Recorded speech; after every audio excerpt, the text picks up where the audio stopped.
Psst, Doc! Morty! Have you found my younger self yet? Well, I met your younger self, Great! and I gotta say, you're kind of uptight. What? You won't even talk to me. I find that hard to believe. Tell me what happened.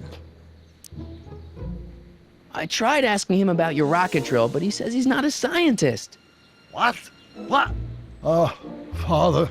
What's he got to do with this? In 1931, I was still deathly afraid of my father discovering the truth about my scientific predilections, so I carefully kept them under wraps, practicing science at odd hours, away from his prying eyes. That sucks. It sucked a lot. Fortunately, I eventually stood up to him, but right now, my younger self probably thinks he's been sent by my father to check up on me. Why does your younger self mutter all the time? Muttering? Why would I be muttering? I never mutter unless... The Hill Valley Expo! The expo? Yes, the Expo! How could I have forgotten? In a few months, the younger me will put on a demonstration at the Hill Valley Exposition, my first public foray into the world of science. Everyone in town will be there, including a number of noted inventors who shaped my career. So, it was a big success? No, it was a miserable failure. But it was a spectacularly miserable failure, one which marked my transition from an amateur garage scientist into a professional seeker of truth.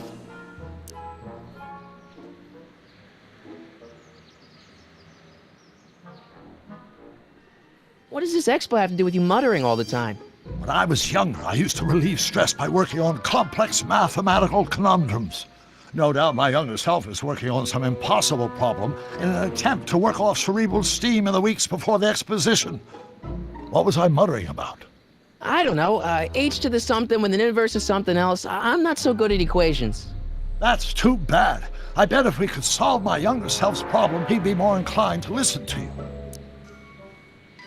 I still can't figure out what your younger self is muttering about. Blast! If only I could hear him myself. You know, your younger self seems really dedicated to the law. It's a facade, I assure you. I had to keep up appearances to appease my father. Let's talk about your younger self's problems later. Okay, but don't forget we're on a bit of a deadline here.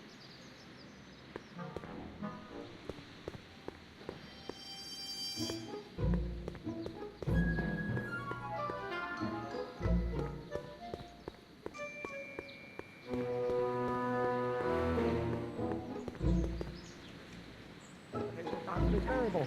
Wait, is that even possible? Oh, Will you just give me a chance? harassment's a federal crime, Mr. Corleone. Come on, you can trust me, Doc. Emmett, it's your future I'm looking out for, in more ways than one. What are you talking about? I'm talking about you and science. Oh, that word again! If you insinuate I'm a scientist once more, I'll sue you for defamation of character! The inverse of a derivative of the speed relative to the speed of light. Oh, think, Emmett, think. H to the A multiplied by the inverse of A. H to the A multiplied by the inverse of A. Oh.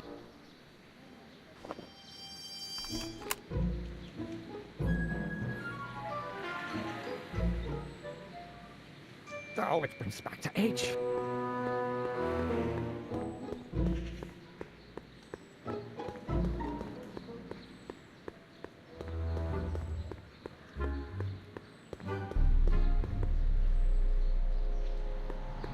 Psst, Doc! Morty, how goes the escape plan?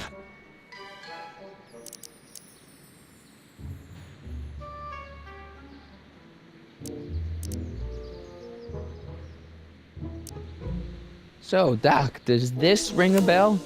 Oh, think, Emmett, think. H to the A multiplied by the inverse of A. H to the A multiplied by the inverse of A. Good grief! Is that me?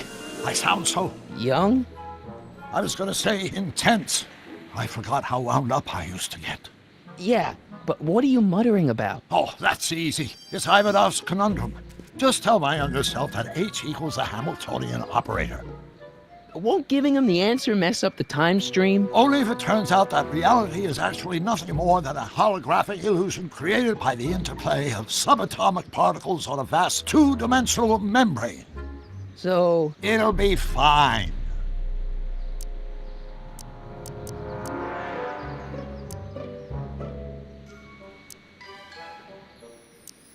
Guess who I bumped into at the soup kitchen? My grandfather.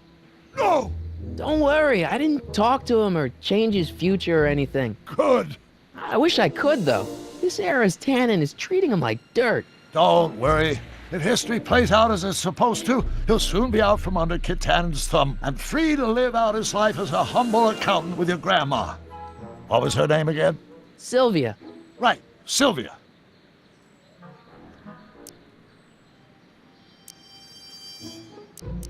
What's the story with this kid Tannen jerk anyway? Biff's father?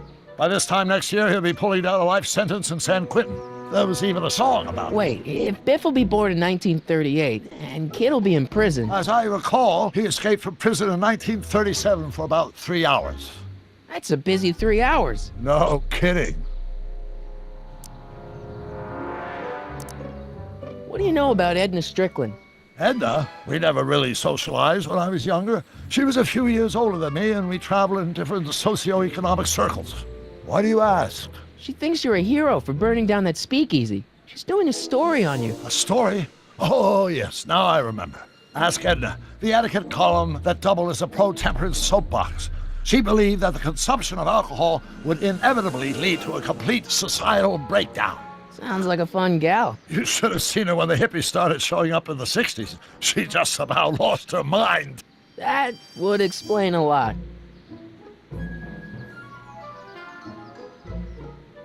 I know this really isn't the right time or place, but I found your notebook. Ah, so that's where I left it. Why'd you bring it here? Because the bank's selling off all your stuff. They can't do that. That's what I keep trying to tell them. Well, you hold on to it for safekeeping. We'll deal with my financial situation in 1986 after we save me from a grisly death in 1931.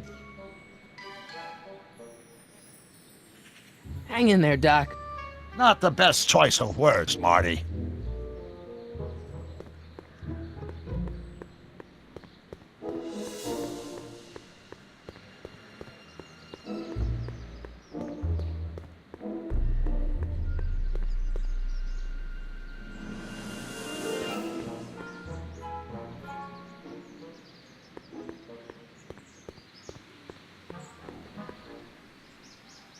Will you just give me a chance? Harassment's a federal crime, Mr. Corleone. Maybe H equals the Hamiltonian operator. What did you just say? I said maybe H equals the... Hamiltonian operator. Yeah.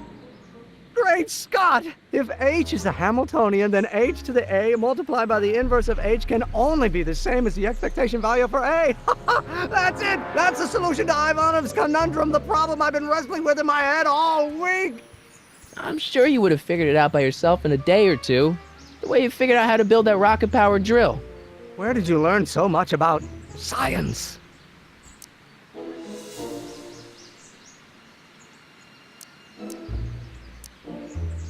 Well, it's like this. You know about my rocket-powered drill? Then there can only be one explanation.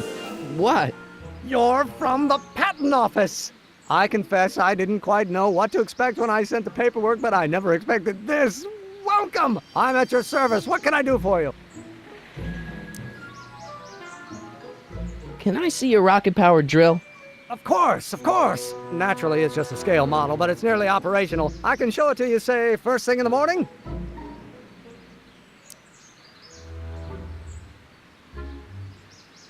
Nah, that's no good. I need to see a full-size model. That's fully operational. Tonight. Otherwise, we'll have to award the patent to a competing inventor, Dr. McCoy. It can't be done! I mean, it might be possible to construct a full-size working model in that time frame, but I haven't got the main ingredient for the fuel. I'll get it for you. What is it? 190 proof grain alcohol. And you know how difficult it is to get a hold of alcohol these days. Especially now that someone's blown up the speakeasy. And besides, there's no way I can get off work until I've delivered the subpoena. part of the investigation into the business affairs of Kid Tannen. Is it vitally important you see that rocket-powered drill today? Yes. Is it vitally important you deliver that subpoena today? Yes! Listen, I'll help you deliver it, and I'll see to it you get the alcohol you need. It'll help you get that drill finished by tonight. Deal? Deal. Here's the subpoena. I've got to subpoena my grandpa? It's Kid Tannen. Hey, I just saw him at the soup kitchen, yelling at Arthur McFly. I'm not surprised. Arthur does the books for his business. What kind of business? That's what the DA is trying to find out. Let's go talk to him. No! Why not? Kid Tannen can tell us where Arthur's hiding. Yeah, well, he can also have us fitted for a Chicago overcoat.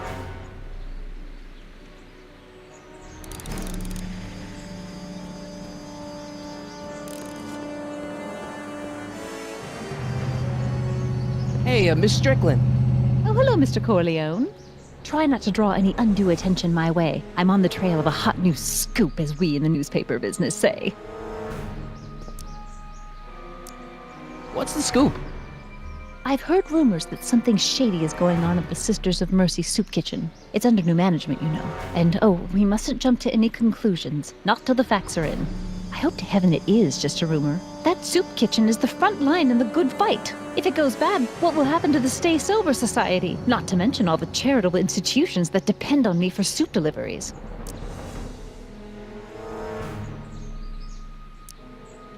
You make hot soup deliveries? It's one of my many small contributions to the good cause. Healthy bodies, healthy souls, or so one hopes. I pick up barrels of hot soup at the kitchen, and I deliver them hither and thither. Hill Valley Orphanage, the St. Francis Xavier Ranch for Unwanted Children, Foggy Mountain Home for the Incurably Insane, Shady Acres Rest Home. Oh, I can barely keep track of them all. It's a very big job. What's the Stay Sober Society? You haven't heard of the SSS? They do the most marvelous work, taking hopeless drunken bums and turning them into former hopeless drunken bums. I'm one of the founding members. And not to say that I was ever, well, you know. Anyway, we've always met in the cellar of the Sisters of Mercy soup kitchen, but for some reason the new managers don't want us down there, so we're stuck. We've got nowhere to meet.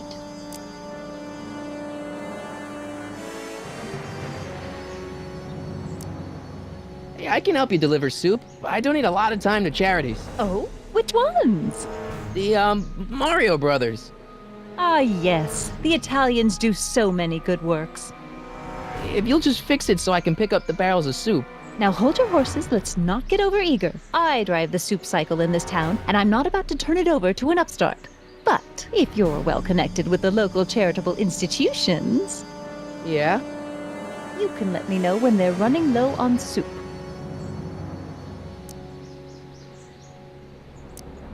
I know a place where the Stay Sober Society can meet. Oh? Where?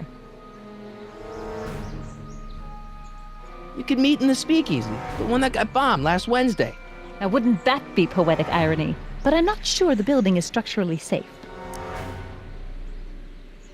I know a place where the Stay Sober Society can meet. Oh? Where?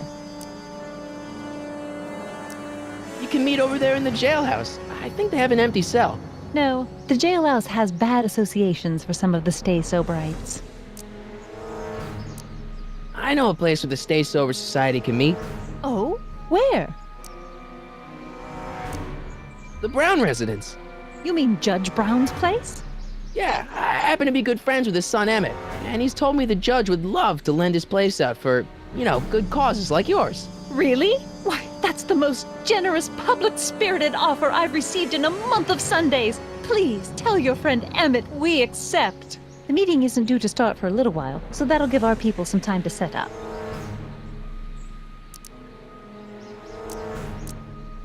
As a matter of fact, I do know a local charity that's running low on soup. Oh? Who? The Farm for Unwanted Children. Perhaps their parents don't want them because they eat too much.